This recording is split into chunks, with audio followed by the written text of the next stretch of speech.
16 महीने में देखा लोगों ने कि अरे भाई ये तो गड़बड़ हो रहा है, फिर उन्होंने नीतीश कुमार के बिहार मॉडल को अडॉप्ट किया है। ये आप विनम्रता पूर्वक आप स्वीकार करेंगे? आप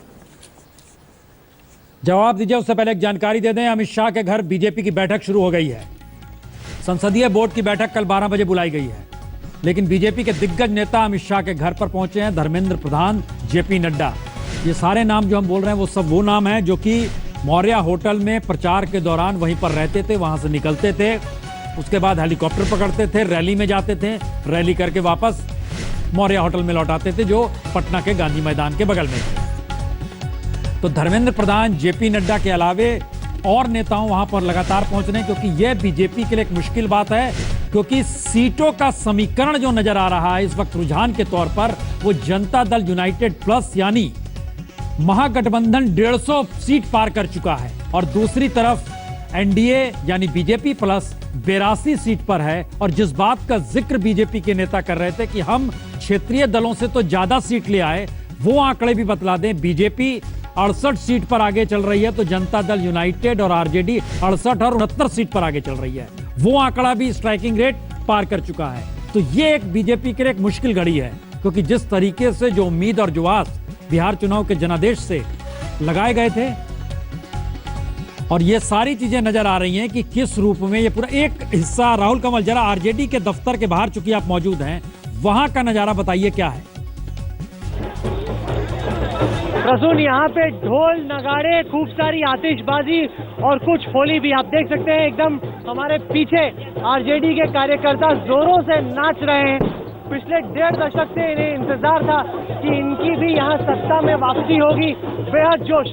सामने आप सड़क देखिए, सड़क पे लालू यादव के बड़े बड़े पोस्टर लिए ये लोग आ चुके हैं, नाच रहे हैं, गा रहे हैं। अच्छी दिवाली मनेगी आप लोगों की?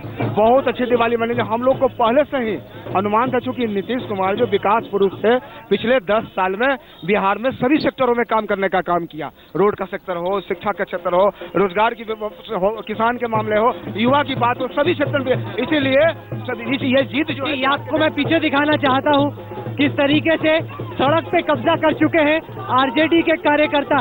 इनके बड़े बड़े पोस्टर हैं, और मैं बताऊं बड़ा दिलचस्प ये नजारा है।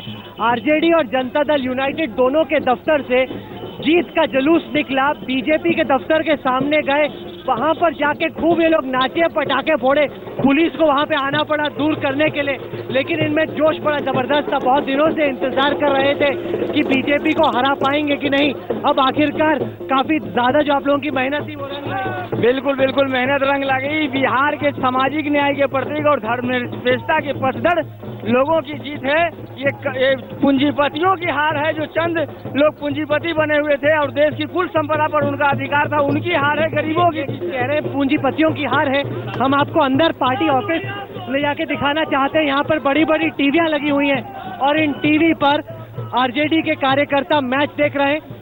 मतलब एकदम मैच की तरह ही इसको ट्रीट कर रहे हैं। हर बार जब एंकर अनाउंस करता है कि आरजेडी का उम्मीदवार किसी एक सीट पर आगे है, वहां पर खूब धूम मच जाती है और लोग एकदम पटाखे फोड़ने लगते हैं। लड़ी लड़ी खूब सारी ये लेके आए हैं। किस तरीके से सेलिब्रेट करेंगे, किस तरीके से मनेगी आप लोगों की दिवाली? तो जबरदस्त तरीके से मनेगी। जिस तरह से नरेंद्र मोदी ने युवा को रोजगार के नाम पे, स्विस बैंक अकाउंट के नाम पे लोगों को ठगा, वो सब चीज आज सामने आ गया। ये युवा वर्ग आज हम लोग जान गए कि नरेंद्र मोदी सिर्फ ठगने का काम किया, और आज उसका हम लोग करारा जवाब दिए।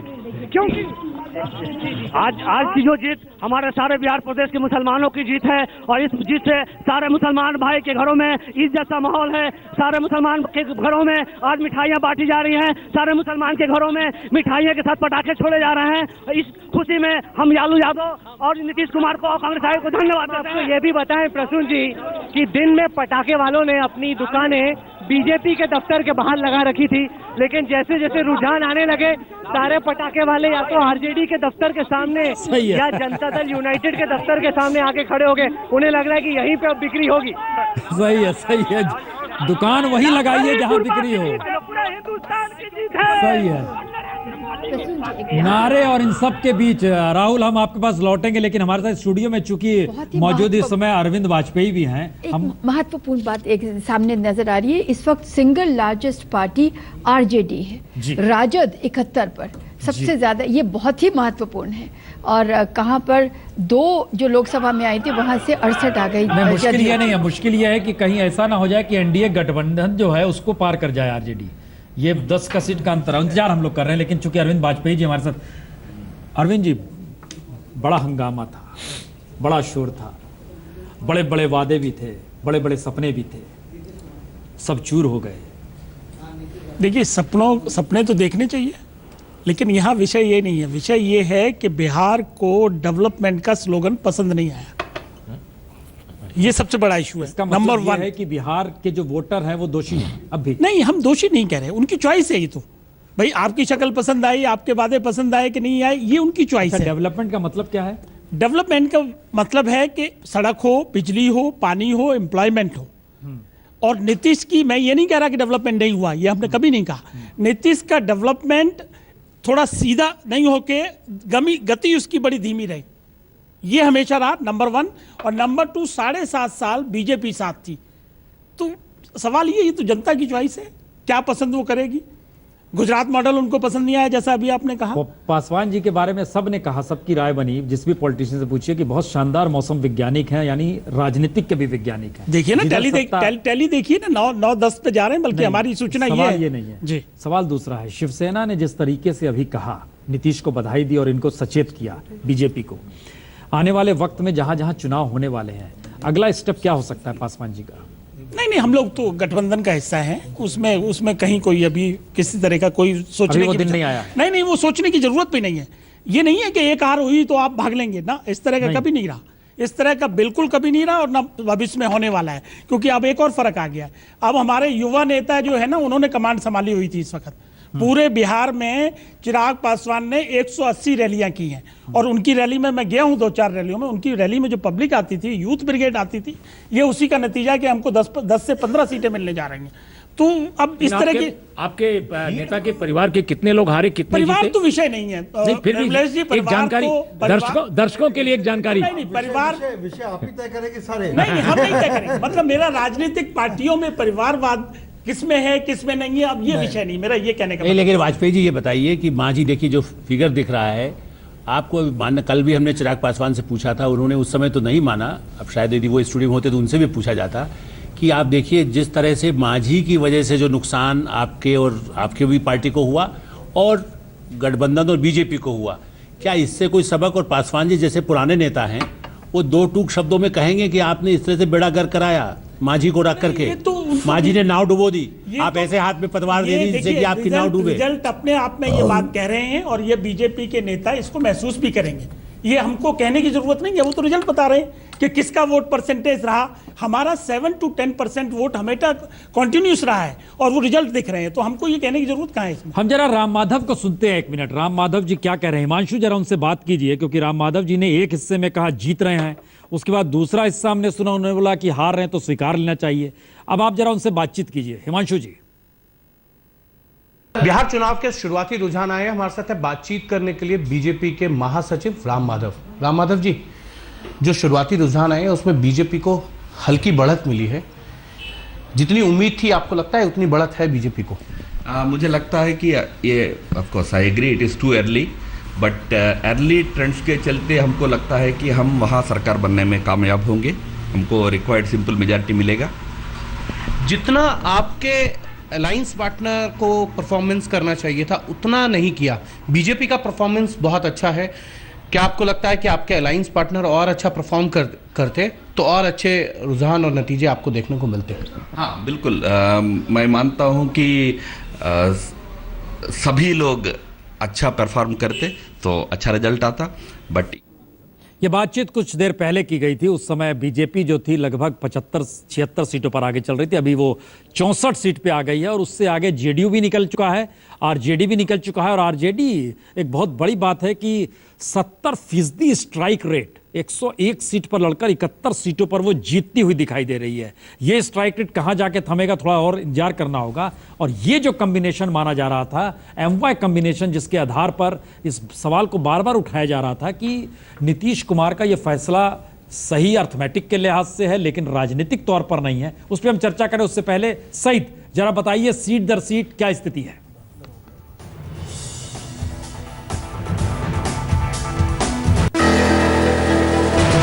बिल्कुल प्रसून, तस्वीर लगभग अब बिहार की साफ हो चुकी है। बिहार की जनता का मन क्या था वो उसने साफ कर दिया है।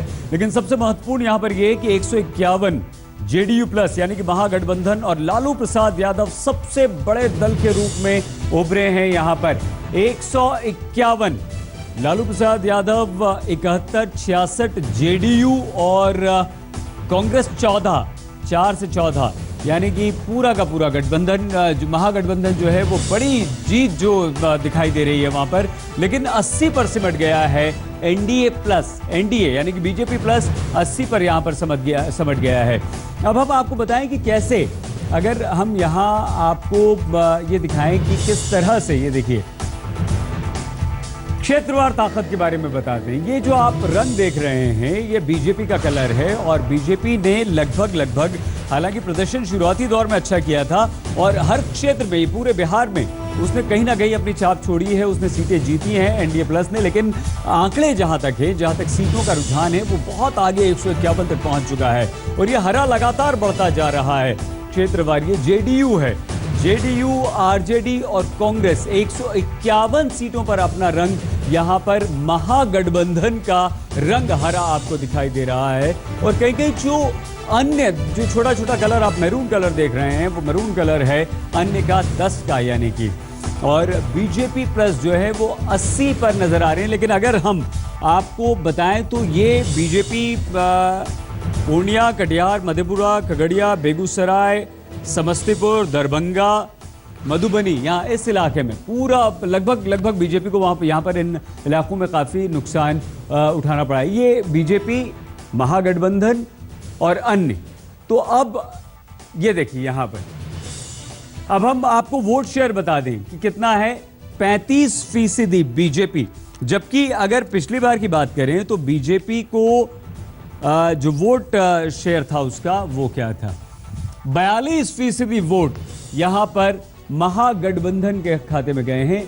जेडीयू प्लस 42% वोट मिले हैं, जबकि अगर पिछली बार की बात करें तो सिर्फ जेडीयू के खाते में लगभग 23% वोट थे और उसके साथ साथ आरजेडी के 19, लेकिन इस बार वो 42 पर पहुंच चुके हैं और अन्य जो हैं वो 23% वोट हासिल करने में यहां पर कामयाब रहे हैं, जिसमें महागठबंधन में भी सहयोगी है अन्य और एनडीए में भी हैं यानी कि बीजेपी के साथ भी। लेकिन लालू प्रसाद यादव सबसे ज्यादा फिलहाल 71 सीटों पर, जेडीयू 66, बीजेपी तीसरे नंबर की सीट पार्टी यहां पर बनी है। लेकिन जो आंकड़ा है वो काफी आगे निकल चुका है। हालांकि इन्हें अभी नतीजों में परिवर्तित होना है, परिणाम जब आएंगे तो देखना होगा कि वो परिणाम, अंतिम परिणाम क्या होते हैं। लेकिन 80 और 151 काफी आ गया। क्षेत्रवार अगर हम आपको दिखाएं तो कहां किस पार्टी का क्या प्रदर्शन रहा है, ये देखिए, ये हम आपको दिखाते हैं। ये तिरहुट का है। सबसे पहले अगर हम आपको यहां पर दिखाएं तो ये किस तरह से आगे बढ़ रही है। देखिए बीजेपी प्लस 30 पर और जेडीयू प्लस 38 पर, 38 सीटों पर यहां पर हैं इस इलाके में, और अन्य जो हैं वो 5 पर अपना प्रभाव यहां पर छोड़ने में कामयाब रहे हैं। हालांकि ये रुझान है अभी और इन्हें नतीजों में परिवर्तित होना है, नतीजे आने भी बाकी हैं। अंतिम नतीजे जब आएंगे तो बात करेंगे। अब अगर हम यहाँ पर बात करें मिथिलांचल की, तो मिथिलांचल में बीजेपी प्लस 10 और जेडीयू प्लस 33 यानी कि जबरदस्त फायदा मिथिलांचल में जेडीयू को हुआ है, महागठबंधन को हुआ है और बीजेपी को यहां पर नुकसान हुआ है, यानी कि और कोई दल यहां पर नहीं है। तो मिथिलांचल के बाद अगर अगला क्षेत्र हम आपको दिखाएं तो वहां पर क्या स्थिति है। पूर्वी बिहार, पूर्वी बिहार की अगर हम बात करें तो यहां फिर से एक बार देखिए जेडीयू प्लस यानी कि 23, पूर्वी बिहार में भी जबरदस्त फायदा हुआ है और बीजेपी को 16 यानी कि बीजेपी और सहयोगी दल जो हैं वो 16 सीटों पर अपना प्रभाव छोड़ पाने में कामयाब रहे हैं। अन्य यहां पर 1 सीट पर अपनी उपस्थिति दर्ज करवा रहा है। अगला अगर हम यहां पर आगे बढ़ें तो आपको बताएं मगध में क्या स्थिति रही है। मगध में फिर से लगातार आगे बीजेपी और उसके सहयोगी 16 सीटों पर आगे चल रहे हैं और बहुत बड़ा फायदा मगध में हुआ है महागठबंधन को, यानी कि 45 सीटों पर महागठबंधन आगे चल रहा है मगध में। ये एक बहुत बहुत बड़ा फायदा मगध में हो रहा है। और इसके बाद भोजपुर का जिक्र हम करेंगे और भोजपुर की स्थिति देखेंगे कि वहां पर क्या स्थिति इस वक्त है। भोजपुर में भी महागठबंधन आगे है। जेडीयू प्लस 13 और एनडीए यानी कि बीजेपी और सहयोगी जो हैं वो 7 पर सिमट गए हैं और अन्य यहां पर 2 सीटों पर आगे चल रहे हैं। और हालांकि अभी ये रुझान है, हम आपको बता दें कि नतीजे आने अभी बाकी हैं। और अब इस वक्त क्या स्थिति है, फाइनल टैली अभी तक की क्या है, और अभी तक की जो टैली है वो है 152 जेडीयू प्लस, जिसमें जेडीयू प्लस में 71 लालू प्रसाद यादव हैं, जेडीयू 66 है और कांग्रेस 15। पिछली बार कांग्रेस 4 पर थी, इस बार 15, यानी कि कांग्रेस को जबरदस्त फायदा यहां पर हुआ है। और एनडीए यानी कि बीजेपी प्लस का अगर जिक्र करें तो 79 पर यहां पर अभी है। बीजेपी सबसे बड़ा दल है, 64 सीटें बीजेपी के पास हैं और एलजेपी यहां पर 9 सीटें, यानी कि पिछली बार के मुकाबले उसे फायदा जरूर हुआ है। जीतन राम मांझी को 2 सीटें मिलती हुई दिखाई दे रही। कुशवाहा के खाते में 4 सीटें यहां पर गई है, लेकिन एक बड़ी जीत की तरफ महागठबंधन बिहार में। एक बार फिर से हम आपको स्टूडियो लिए चलते हैं प्रसून के पास। और अगर आंकड़ों के लिहाज से समझे तो बीजेपी तीसरे नंबर की पार्टी बन गई है बिहार के जनादेश के बीच। हालांकि रुझान और फैसले अब दोनों के बीच स्थितियां बन रही हैं, लेकिन पहले नंबर पर लालू प्रसाद यादव यानी किंग मेकर की भूमिका से कहीं ज्यादा बड़े, क्योंकि अब उनका नारा है पहले बनारस फिर कलकत्ता और उसके बाद दिल्ली। ये एक स्थिति बतला रही है कि वो देश की राजनीति में अपनी भागीदारी कहीं ज्यादा बड़े तरीके से रखना चाहते हैं। और दूसरी तरफ जेडीयू दूसरे नंबर पर 66 सीटों के साथ और बीजेपी 64 सीटों पर आ गई है। यानी बीजेपी जिस वक्त नीतीश कुमार के साथ मिलकर 2010 में चुनाव लड़ी थी तब भी उसकी सीटें ज्यादा थी। तो क्या बीजेपी के भीतर और खासतौर से बिहार यूनिट में ये सवाल खड़े होंगे कि उनके अगर कद्दावर नेताओं को इस दौर में हाशिए पर ढकेल दिया गया तो क्या ये स्थिति बीजेपी के भीतर से उठेगी कि हमें अपना महत्व आपने दिया नहीं, हमें समझा नहीं और दिल्ली के इशारों पर हमें चलना पड़ा। और अमित शाह इस वक्त चूंकि घर में बैठक कर रहे हैं, वहां पर तमाम नेता पहुंच रहे हैं और नेताओं के साथ कल संसदीय बोर्ड की बैठक भी है। ये सारी चीजें बतलाती हैं कि बीजेपी के लिए मुश्किल घड़ी ये जरूर है, क्योंकि जिस रास्ते और जिस तूफान के साथ वो चल रही थी उन सारी परिस्थितियों में बार बार इसका जिक्र होता था, जनता हमें जिता रही है तो हमारे मुद्दे सही है। अब ये सवाल है अगर जनता हरा रही है तो फिर आपके मुद्दे कहां हैं। हम ब्रेक के बाद चर्चा करेंगे, तुरंत लौट रहे हैं 20 सेकंड के लिए, तुरंत लौट। बिहार में इस दौर में बहुत सारे बीजेपी के नेताओं को उछाला गया, सामने लाया गया कि ये सीएम बन सकते हैं। किसी में कोई खट्टर नजर आ रहा था, कोई फडणवीस नजर आ रहा था, कोई किसी भी रूप में नजर आ रहा हो। लेकिन बड़ा सवाल यह था कि बिहार में बीजेपी के जो वाकई कद्दावर नेता थे, जो जेपी के आंदोलन से निकले हुए थे, वह इस दौर में हाशिए पर थे। बीजेपी हेडक्वार्टर पूरे इलेक्शन के दौर में सोया हुआ था। हेडक्वार्टर बन गया था पटना का मौर्य होटल, जहां पर बीजेपी के अध्यक्ष थे। ये सारे चिंतन और आत्मचिंतन की स्थिति बीजेपी के भीतर आती है या बीजेपी को लगेगा नहीं, ये पूरा अर्थमेटिक ही है, जिसका जिक्र करके बीजेपी के प्रवक्ता लगातार चले गए कि ये एक अर्थमेटिक था और हमारे अनुकूल चीजें नहीं थी। लेकिन बीजेपी बिहार में तीसरे नंबर की पार्टी बन गई। 71 आरजेडी और उसके बीच को लेकर खड़ी है वो है नीतीश कुमार। नीतीश कुमार तीसरी बार मुख्यमंत्री बनेंगे और नीतीश कुमार पहले 2 बार जो मुख्यमंत्री बने थे तब उनके जहन में जो विरोधी चेहरा था वो इस बार उनके पीछे खड़ा होगा, तभी वो मुख्यमंत्री बन रहे होंगे। यह एक चुनावी गणित का एक नई परिस्थितियां हैं। लेकिन दूसरी स्थिति इन सब के बाद, क्या एलजेपी, क्या इन सब के बीच हम 3 सीट पर आगे चल रही है और बड़ा महत्वपूर्ण है 3 सीट पर आगे चल रही है। तो जो सुबह सुबह बोल रहे थे कि हम सीएम बनने को भी तैयार हैं, उनके 2 सीटों का क्या हुआ, हम इसकी जानकारी आपको कुछ देर में बतलाएंगे कि जिन 2 सीटों पर जीतन राम मांझी चुनाव लड़ रहे थे, क्योंकि 3 ही सीट पर हम वाले आगे चल रहे हैं, और कुशवाहा जो कि 4 सीट पर आगे चल रहे हैं, और बीजेपी लगातार कम हो रही है। ध्यान दे तो 63 सीट पर आ गई है। ये परिस्थितियां बतलाती हैं कि दरअसल रुझान अब धीरे धीरे जैसे जैसे आगे बढ़ रहे हैं। संजय, ये जो रुझान थे जिसका जिक्र आपने शुरुआती दौर में किया था कि हो सकता जो 1 नंबर बूथ रहता है उस शहर का रहता है और धीरे धीरे एक चक्कर घूमता है, क्या बिहार में वोटिंग पैटर्न ऐसा भी रहा जिस लिहाज से हम कह पाएंगे या कह सकते हैं कि शहर और ग्रामीण हिस्सों में एक वोटिंग और पार्टी को लेकर चुनने की स्थिति में भिन्नता रही? मैंने पहले भी अनुमान लगाया था, जब हमने पहले कुछ कार्यक्रम किए थे उस समय भी मैंने कहा था कि शहरों में तो बीजेपी की पकड़ अभी भी बरकरार है। जब पूरे आंकड़े आएंगे, वोट के प्रतिशत हमारे सामने आएंगे और उसका जब विश्लेषण करेंगे तो बहुत स्पष्ट होगा कि शहरी इलाकों में मुझे लगता है बीजेपी जदयू राजद गठबंधन को टक्कर दे रही है, लेकिन ग्रामीण इलाकों में जदयू राजद ने बीजेपी का सफाया कर दिया। देखिए एक बात बताइए ना, हमारे दिमाग में एक सवाल आ गया, क्योंकि लालू यादव सबसे आगे निकल गए और मौर्य काल याद कीजिए, मौर्य सत्ता थी, सम्राट अशोक थे, कलिंगा युद्ध हुआ था, उसके बाद उन्होंने बौद्ध धर्म अपना लिया था।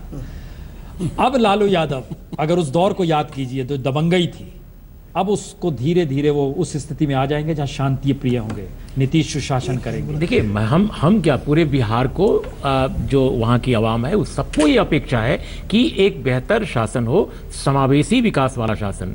और बिहार के इस जनादेश से कई मिथ टूट रहे हैं। पहला मिथ तो ये कि नरेंद्र मोदी और अमित शाह की जोड़ी बिल्कुल अपराजेय है। उनकी जो चुनावी स्किल है, खासकर अमित शाह की चुनाव जिताने का जो कला है वो अद्भुत है, पूरे देश में अनोखी है। उसका इस्तेमाल विश्व के दूसरे देशों में भी होना चाहिए। ये जो एक मिथ था अमित शाह का, वो टूटा है, नंबर एक। दूसरा जो मिथ टूटा है कि चाणक्य का सर्वे हमेशा सही होता है 2014 के चुनाव से, वो तीसरा। एक सेकंड बहुत सारी चर्चा करनी पड़ेगी। एक जानकारी एक सेकंड सर मैं इसको कंक्लूड कर लूं क्योंकि ये सब भी विषय हैं। तीसरा एक मिथ बहुत महत्वपूर्ण ये भी है कि लालू यादव सिर्फ जंगल राज के प्रतीक हैं। देखिए मैं नाम ले रहा हूं, इसका मतलब यह नहीं कि मेरी किसी से कोई दुर्भावना है। बोलिए ना।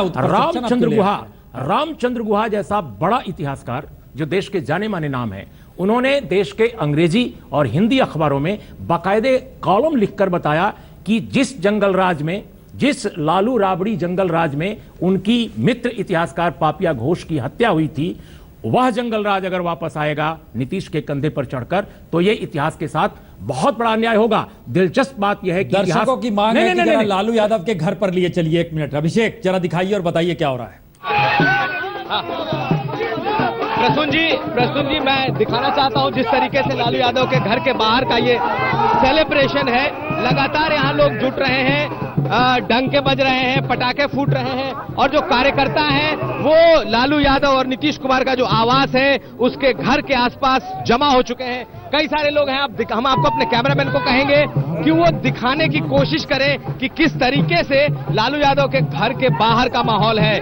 आप देख सकते हैं प्रसून जी कि लोग यहाँ पे जो लालू के सपोर्टर्स हैं वो एक तरीके से नाचते हुए दिख रहे हैं घर के बाहर। हालांकि अब तक लालू यादव ने अपने घर का दरवाजा नहीं खोला है। बताया ये जा रहा है कि करीब 3 बजे के आसपास ज्वाइंट पीसी करेंगे नीतीश कुमार के साथ साथ, लेकिन घर के बाहर का जो माहौल है वो साफ तौर पर दिखाई दे रहा है। रंग गुलाल के साथ साथ जो पटाखे और डंके बजते हमें दिख रहे हैं। ये माहौल उस वक्त से ही शुरू हो गया था जब से इन्हें रुझान में आगे दिखाई दे, लेकिन अब तो चूंकि लालू यादव को सबसे ज्यादा सीटें मिलते दिख रही हैं, इसलिए इनके घर के बाहर बड़ा जमावड़ा होता जा रहा है। प्रसून जी लगातार हम देख रहे हैं। एक चीज तो सही शेखर जी यहाँ जुड़वाना चाहेंगे, आप पटना लगातार आ जा रहे थे, अखबार भी आपको देखना था। हमने जिस दिन पटना में वोटिंग थी वहां कुछ लोगों से बात की है कि क्या होगा, तो लोगों ने कहा कि जहां सर उठाते हैं लगता है कि प्रधानमंत्री मोदी और अमित शाह दोनों देख रहे हैं, बड़े बड़े पोस्टर, और वो मेल नहीं खा रहे हैं। वो देख तो रहे हैं हमको लेकिन मेल नहीं खा रहे हैं। ये जो सवाल बाहरी और बिहारी का नहीं है, सवाल है कि सुशील मोदी का चेहरा गायब, सीपी ठाकुर का, नंद किशोर का, जो बिहार के बीजेपी के चेहरे थे वो झटके में गायब थे, कहीं नजर नहीं आ रहे थे। तो क्या इसके रिफ्लेक्शंस अब बीजेपी के भीतर से उठेंगे?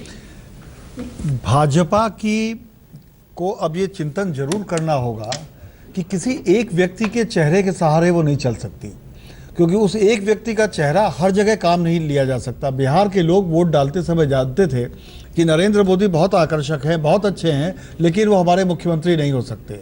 और जब वो ये कहते थे कि विकास का मॉडल गलत है तो उसमें बहुत सी उनको खामियां नज़र आती थी वहाँ के लोगों को। जैसे उर्मिलेश जी ने बिजली का उदाहरण दिया, लेकिन सड़क, स्कूल जाती हुई लड़कियां, आशा कार्यकर्ता, ऐसी बहुत सी चीज़ें थी जो उनको दिखती थी कि नीतीश कुमार ने किया है। एक बात और, ये जो जंगल राज का मिथ है, जंगल राज जब रहा होगा जब रहा होगा, लेकिन लालू यादव जब रेल मंत्री हुए तो सभी अखबारों ने बड़े गर्व से छापा कि उन्होंने हार्वर्ड में भाषण दिया जाकर। तो उनका भी एक कायांतरण था। फिर भारतीय राजनीति में कोई चीज़ दोहराई नहीं जाती। अगर आप देखिए तो 1992 के चुनाव, 91 के चुनाव के बाद धर्म जो है गायब हो गया। तो अब अगर धर्म का उपयोग किया जाता है तो नुकसानदेह साबित होता है। इसी तो तरीके इसका मतलब है आप भी मान रहे हैं कि आने वाले वक्त में देश की राजनीति में लालू यादव की भागीदारी एक नए तरीके से उभरने वाली है? यकीनन उभरने वाली है। इसलिए उभरने वाली है क्योंकि अभी भी भारत, अब देखिए लालू यादव का जंगल राज वो पूरी की पूरी पीढ़ी बदल चुकी है। उसके बाद उन्होंने देखा कि उन्होंने रेल मंत्री के तौर पर काम किया। और मैं बिहार के उन लोगों का अपमान नहीं कर सकता जिन्होंने इनको 70 के करीब सीटें दी हैं। उन्होंने अगर उतनी सीटें से नवाजा है और उनका एक वोट बैंक है, अर्थमेटिक नहीं है, ये केमिस्ट्री है। लेकिन इसलिए मैं नल्ली जी एक बात अपनी बात पूरी कर लूं, तो मैं ऐसा फील करता हूं कि गलती कांग्रेस ने क्या की थी कि एक ही परिवार, एक ही व्यक्ति के चेहरे को वो लगातार चलाते रहे, अपने क्षेत्रीय छत्रपों को खत्म किया। राष्ट्रीय पार्टियां क्षेत्रीय छत्रपों के सहारे चलती हैं। भाजपा ने अगर इसको डेवलप नहीं किया तो आने वाले दिनों में उनको दिक्कत हो सकती है। इनके अच्छे काम जो दिल्ली में ये करेंगे वो भी वहां नहीं दिखाई पड़ेंगे। रामकृपाल जी, 30% स्ट्राइक रेट पे आ गई है बीजेपी और 75% स्ट्राइक रेट पे है आरजेडी। बिल्कुल। मैं देखिए जो शशि जी अभी कह रहे थे, प्रसून जी, चूंकि आज का दिन लोकतंत्र की जीत है और निश्चित तौर पर नीतीश या लालू का जो भी इसमें श्रेय है उसको कम नहीं करके आंका जाना चाहिए। लेकिन एक बात मैं कहता हूं कि बहुत पीछे नहीं जाना चाहिए हमें, अभी 2 साल 3 साल का भी। मैं हमेशा एक बात को कहता हूं कि सफलता हमेशा अहंकार के पैकेट में आती है और जो उस पैकेट से मोह करके उसको घर में रख लेता है ना, उसके खामियाजे उसे भुगतने पड़ते हैं।